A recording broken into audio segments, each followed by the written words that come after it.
Well, hello everyone. This is going to be our video that will have a little bit more of the root words discussions, that is going to talk a bit about some grammar. We're only going to hint at one little tiny bit. What I'm going to be doing for this one is I'm going to be focusing on the Shema, which is Deuteronomy 6:4. And as we go through that, I'm going to use it to help you learn some vocabulary, to, again, point out a little bit of grammar, explain what roots are, and we're going to go back and forth talking about just picking apart this word and what each individual word means. What I'm going to do is, because this is a learning tool for the Hebrew, I think it's fair, like yesterday, just to prove a point, I had gone into some Hebrew liturgy. I think what I'm going to do for this one is that you can also use this video to learn the Shema. What I'm going to do is we're only going to be focusing on, for the sake of the Hebrew, we're only going to be focusing on Shema Yisrael Adonai Eloheinu Adonai Echad. Okay?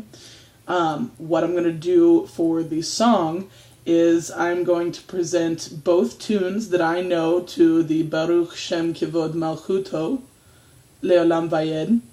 Okay, there are two different tunes that I know for that. One that I'm more familiar with, so if I stumble on the second, you'll have to forgive me.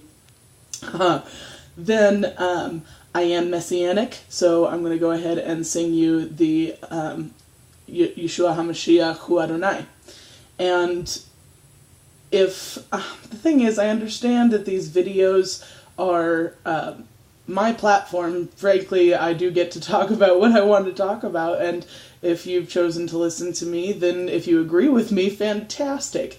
If you don't agree with me on the Hebrew, please let me know.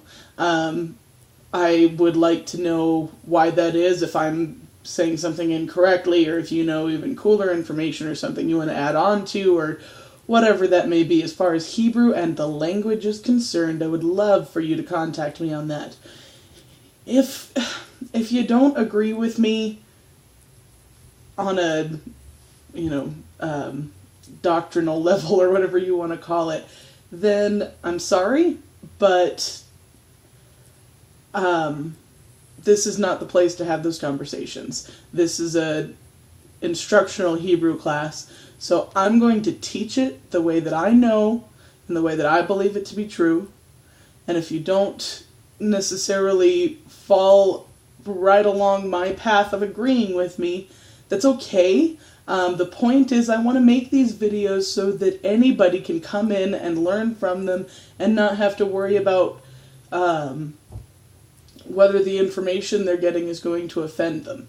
Frankly, when I'm speaking what I know to be true, if I offend you, I'm sorry, I don't mean to, I really can't help it. However, nothing in this is going to be intentionally offensive, and I'm not going to be using this as a platform to say, see, this is why I'm right. I may throw in some other videos where I do take that position a little bit more, where I do go ahead and speak out on why I believe that it's this way, or how you can interpret it this way, especially when we start talking about some Paleo-Hebrew and what it means in the context of spellings of these words and where they occur in the scriptures, things like that. But those are going to be different videos. These are purely instructional. So, excuse me for claiming that, yes, Yeshua HaMashiach Hu Adonai, yes, Yeshua the Messiah, He is Lord. Okay? I fully believe that, and so if that right there makes you not even want to hear what else I have to say, whatever, nothing I can really do for you to not stop the video right now. However, I am going forward with this being instructional, so from here on out, if you just don't want to learn that part of the tune, that's up to you. So, with that said,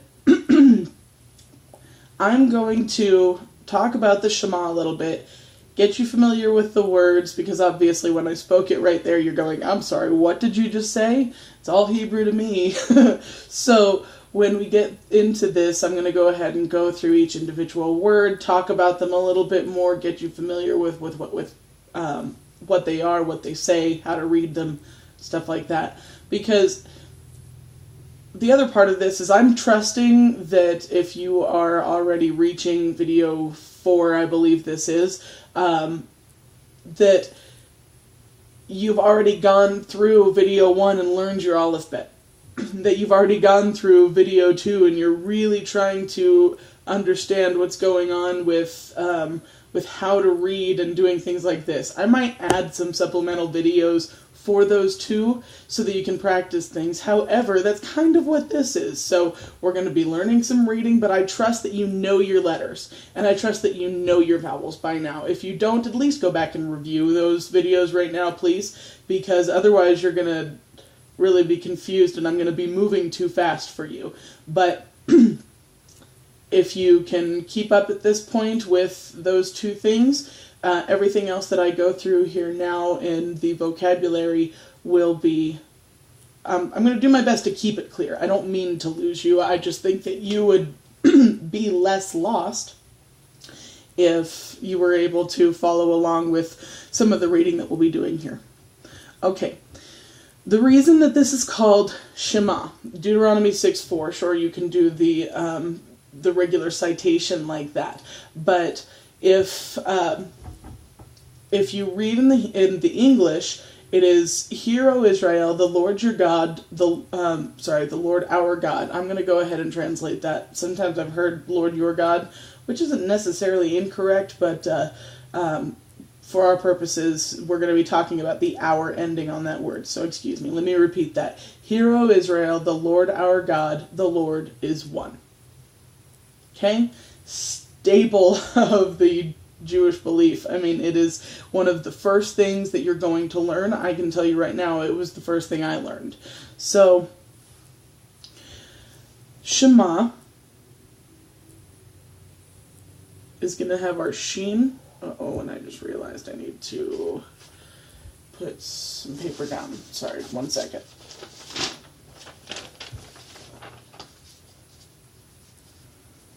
Writing with a marker. I don't want to be reading Hebrew on my desk for forever. So, all right. Shema. Okay, we have our base form coming out of the middle of it. Our dot, make that just a little bit darker, on the right side to denote that this is the sh sound. This is our sheen. Okay? And while I'm drawing our mem, I will just remind you that in the last video, I wrote out Shema, and I also wrote out the word Baruch, but I spelled both of them incorrectly as far as the vowels are concerned. So, just know that this is going to be our correct spelling here. Okay, so sh, and this is going to have our stopped vowel sound, the two vertical dots that look like a stop sign. So sh, okay, and then ah, our single line ah sound. Ayin is silent, so technically you could go sh, ma, and still say the same thing. However, spelling is important just as much as it is in the English. It talks about the root form, where the word comes from, what meaning can be derived from the way it's spelled, stuff like that. Again, something we'll probably go into in another video when we talk about some some paleo and breaking down root forms, but that's going to be much later on. So then I'm going to do this one slightly smaller just so I have room for it. I wrote Shema really big, which is okay. This next word is Yisrael, Israel. Okay? Oh, shoot. Well, I'm sorry, guys. I messed up right there. Sheen is quite a bit more common than sin. So I frankly just get into a habit of sticking it right there on the right side. And I'm going to mess myself up here. Okay, rewriting the whole thing. Sorry about that, where there are mistakes in this video. Okay. This one is Israel.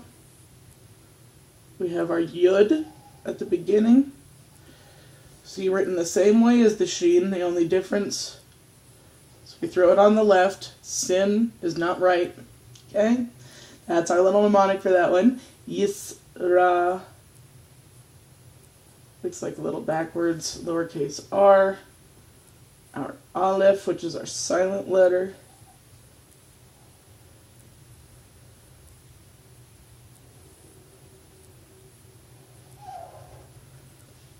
Okay. Ye. We're going to do our single dot here. Ye. S. This is, again, a little bit of what this stop sound does is it breaks down syllables for you. Yes. Alright, that's what that tells you is ye, is. And it's going to be stopped with that sound right there. The next is going to be our T-looking ah vowel. And then our two horizontal dots is A. Okay? Yis, ra, el.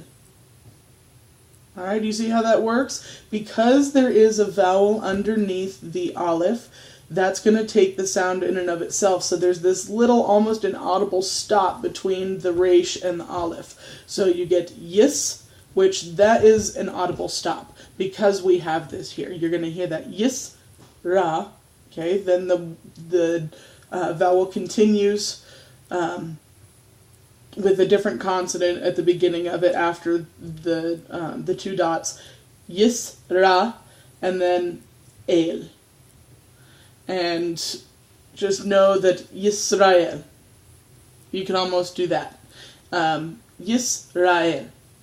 Go ahead and do as much as you can the ra'el part of it as one syllable, because that's how they're going to be broken up. It can be a really rolled sound, almost like we would do ow. You know, we don't say bow. We say bow. We make it one word. So Yisrael. That's why it sounds like Israel. You know, if I can do the really American way to sound that one out, you know, you can do the rile, but you can hear the very subtleties in there. Go ahead and run it through. Make yourself comfortable with how to say these things. If they get super blocky, it's just going to sound weird when you're actually making full sentences. Eventually, when you want to be able to speak like someone who knows the language and somebody who is comfortable with the language, okay? All right, next we have Yod He Vav He. All right, the Yod He Vav He is the four-letter name of God. There is a lot of information out there for you if you want to learn about this. We're not going to talk about it too much here. What it means to be four-name, what the four-letter name might mean, how the four-letter name is pronounced. If it should be pronounced, you know, there's a lot of that information out there. So I suggest that you go and do some research on your own if you're interested, because it is it's God's name. It's worth being studied. It's worth being understood. And I honestly encourage you to go do that research, but we're not going to talk about it here. We're concerned with Hebrew. So, Yud, He,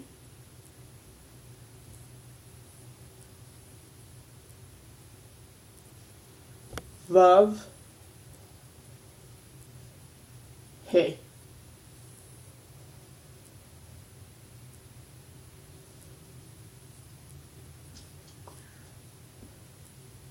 Okay.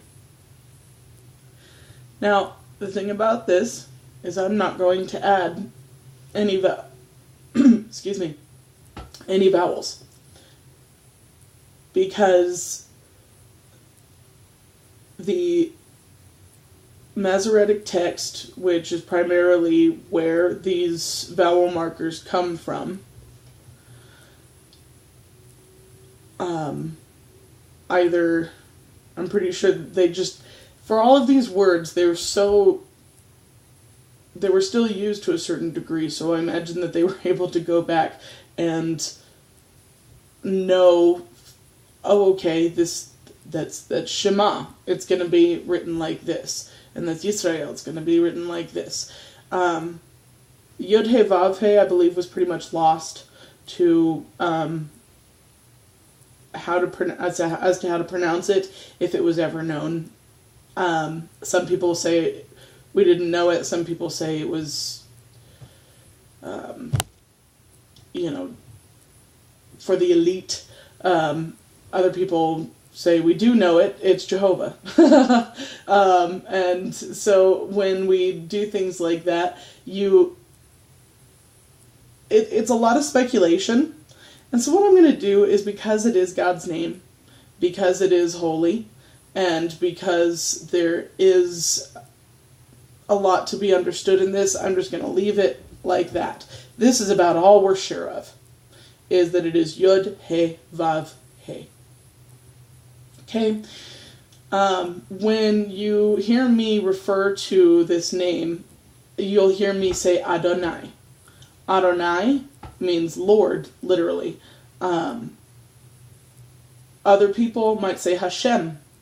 Hashem means Ha. We talked about that one in the last video, is at the beginning of a word, the definite article the, or the, excuse me.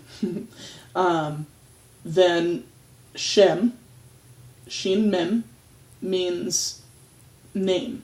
So literally Hashem means the name, which is fair.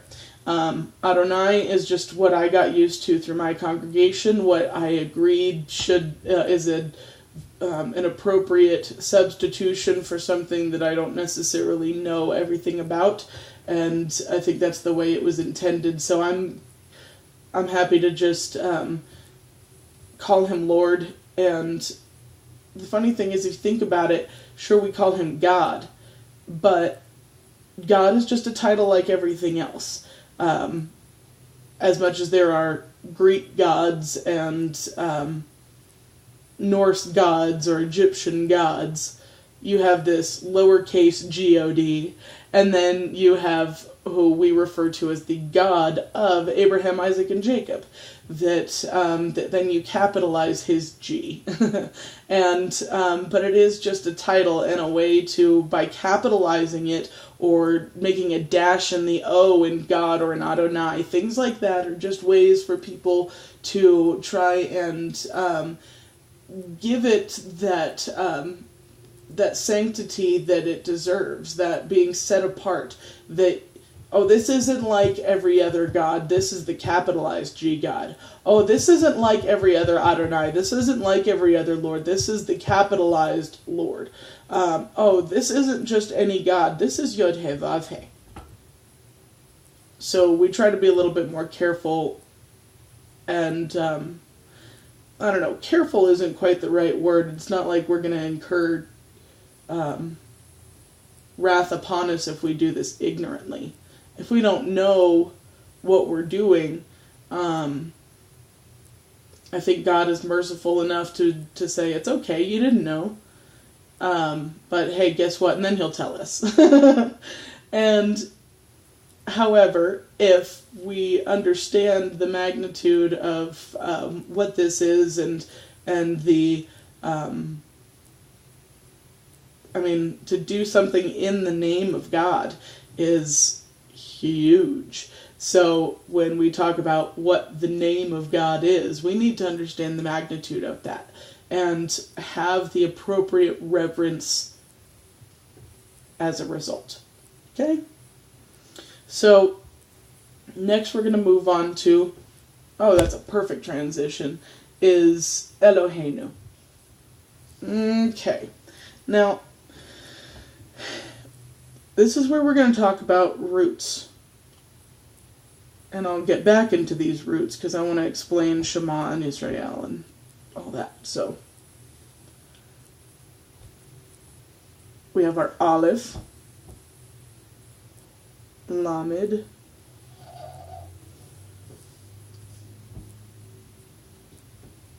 He,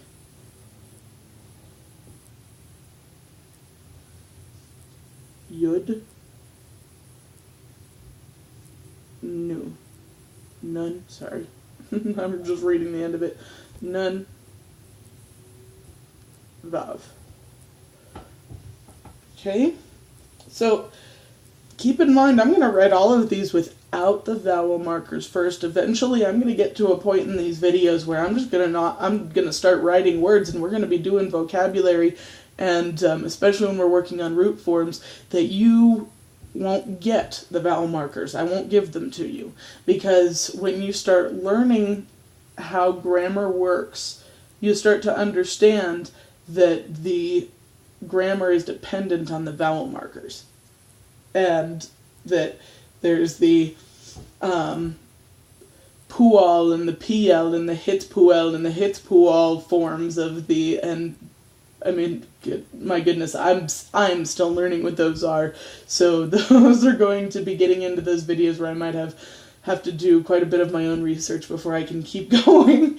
All you need to know is by saying pa'el, pl, hit, pual. Those vowel sounds carry into the form of the tenses and things that people are working with. So the vowels tend to be very important when it comes to the grammar. However, it's extremely important not to be dependent on them for the grammar or for the root word especially, because with a root word, you're going to start throwing all of these grammatical changes and other letters and things in there to make it say what you want it to say, and yet you're going to start to lose what the word means if you are too dependent on understanding that Baruch, for example, is to bless. But if I say Evracha, would you ever in your life think that those were the same thing? Not by being a layman Hebrew speaker dependent on the way that the word is written, because Baruch, sorry, I'm still working on my pronunciation, Baruch is extremely different from Evrecha, but the bet, resh, kaf, is what's important, and you need to be able to recognize that as we go on. Okay, Eloheinu.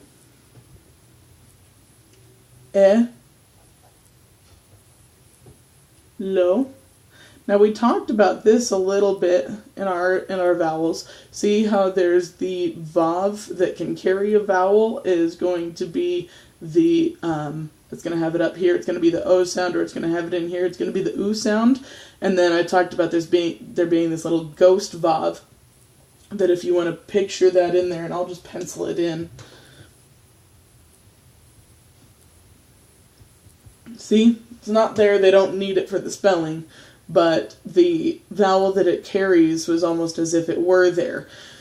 So they just put it to the top left of the lamed. Okay? Our he takes our long A sound. Our yud is going to just kind of stick on the end of that and keep it a long A. It'll say hey, ooh. These are going to make one full sound. Eloheinu. Alright? This is where we're going to start to break this one down a little bit. Well, I'll come back to this. Let's go through all of the letters or all of the words. It says Adonai. Again, it says the four-letter name of God again. But I'm going to just go ahead and move on since we've already written it down and talked about it. What I'm going to do now is just go ahead and move on to Echad.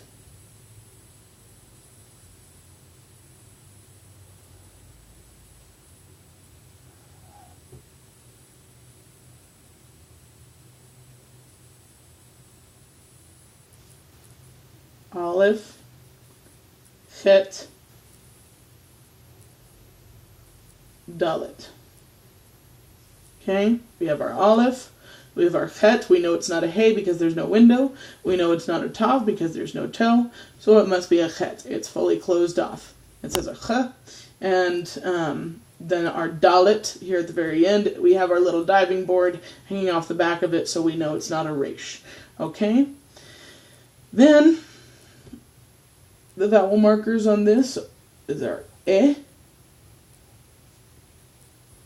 A. Alright, the one that looks like a little T. Echad. So, Shema Yisrael Adonai Eloheinu Adonai. It'll jump back up there. Echad. Okay? Now, a couple things I want to point out really quickly. For example, on this sheet that I have printed out here, it has the vowels looking like this. Like I said in the other one, you will see it. I believe that for Ashkenazi pronunciation, there is a way to pronounce that, coming from a Sephardic instruction. I don't know what that is, so just know it like I know it, which is to say, don't worry about it. Just pronounce the eh. All right. So let's back up. Shema is a 3-letter root form. There are 2-letter roots. There are 3-letter roots, and there are 4-letter roots. Most commonly 3. Shema means to hear or to obey. You will find this both in examples like Deuteronomy 6:4, where it is translated, "Hear, O Israel, the Lord your God, the Lord is one." But then and I don't know the exact verse for this, but back in Genesis, when God says, "Because you have obeyed my voice, all the nations of the earth will be blessed." So the word there is Shema. And so he didn't simply hear God's voice, he obeyed it. All right? So that's a little bit provocative for that word there too. I suggest that you go through and find out where it's not just hear, but it is obey. And it's translated as obey 81 times in the Torah. So it's interesting. All right. We've talked a little bit about Yud He Vav He. Again, that's about all I'm going to say on this one. A lot of teachers have a lot of different discussions on that. I suggest you go check them out.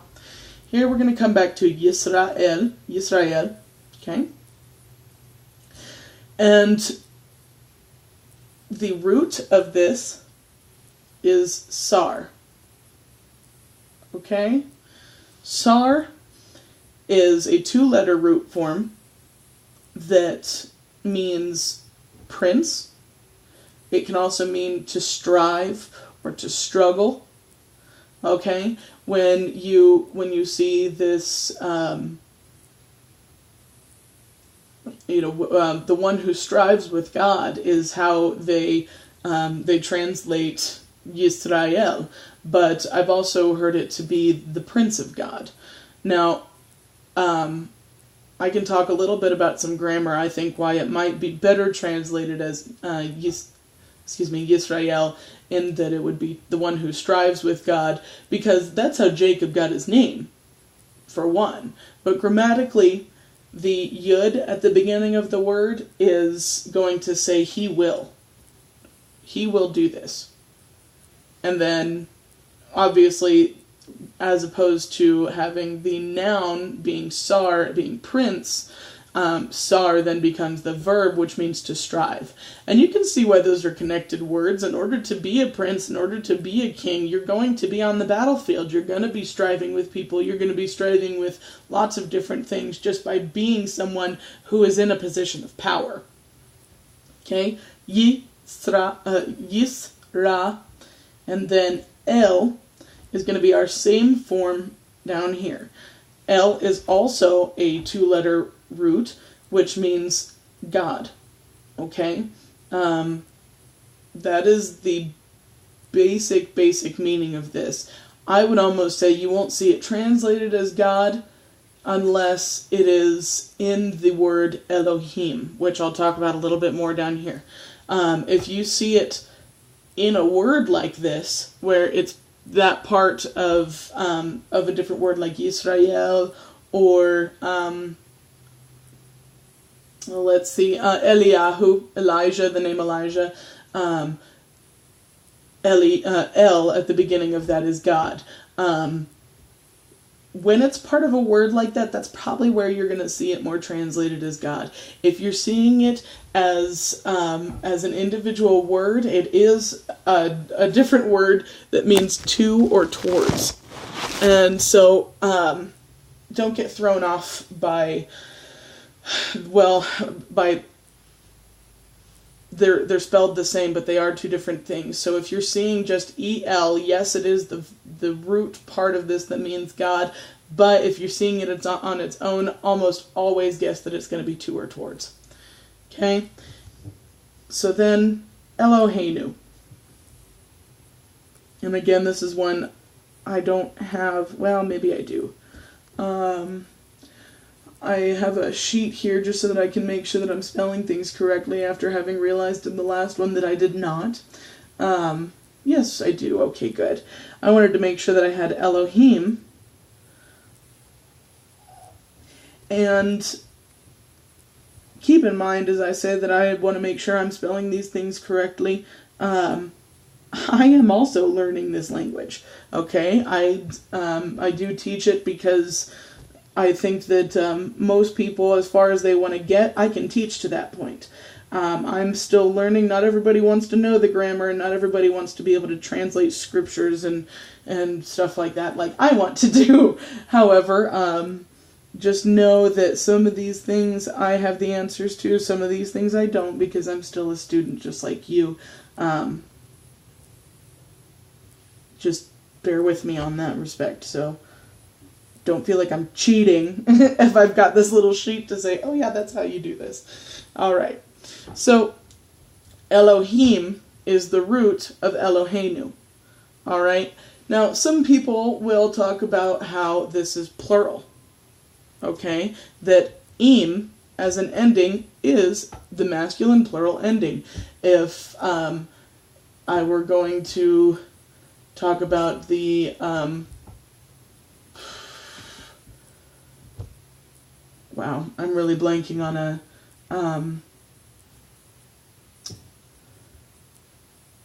Kohen. Okay, Kohen, the priests. That's the root. Kohen. Kohenim. Kohen is priest. Kohenim is priests. All right, there we go. Since I had so much trouble coming up with an example, I'll just leave that the way that it is. So Elohe, or El, could be the root of this. And they're saying, well, look, it's plural there. And a lot of people think that's quite provocative when you think about the trine nature of God, or the many manifestations spoken of him. I would suggest, before I go off on that, I would suggest going and doing an Angel of God study. And I'll leave it at that. So, people find it provocative that it is plural. The only other thing that I'll point out on that one is it does make it superlative. So, not only, it's almost like saying, it's not any old God. It's not any old Elohe. It's not any old El. It's Elohim. However, you can still make an argument against that one a little bit, in that this word is used when it says, you shall have no other gods before me, for I am the Lord your God. It uses Elohim, Elohim in both of those, both speaking of false gods and the one true God. So, I'll leave it at that. Just know that yes, this is plural. Yes, it's also a superlative. And yes, that El is the root of that. I won't tell you why any one of those things is. That's not what I'm here to do. I just want to point out all sides of the way that the Hebrew works, okay? So what we've done is then we're going to talk a little bit about suffixes. We're going to get into this one later when we talk about grammar more. We have the new part of that, okay? New at the end of a word means our or us. It's a it's possessive. So when we are talking about our or us at the end of a word, so it's not just God, it's our God. See how that works? And so they drop off the mem, they keep the yud for the plurality, and they keep the root forms, and they go ahead and throw in the new part of that. As you start to get into reading and translating and understanding how these things are broken down, that will make more sense to you in the future. Echad. It's a 3-letter root form. It means one. It's a masculine one. Sometimes if you're hearing someone count, they'll say achat, shtaim, shalosh. Okay, that's 1, 2, 3. And you say achat. Well, that's not echad. That's not. They're different. Achat is a tav at the end of there, and echad obviously is a dalet. One's masculine, one's feminine.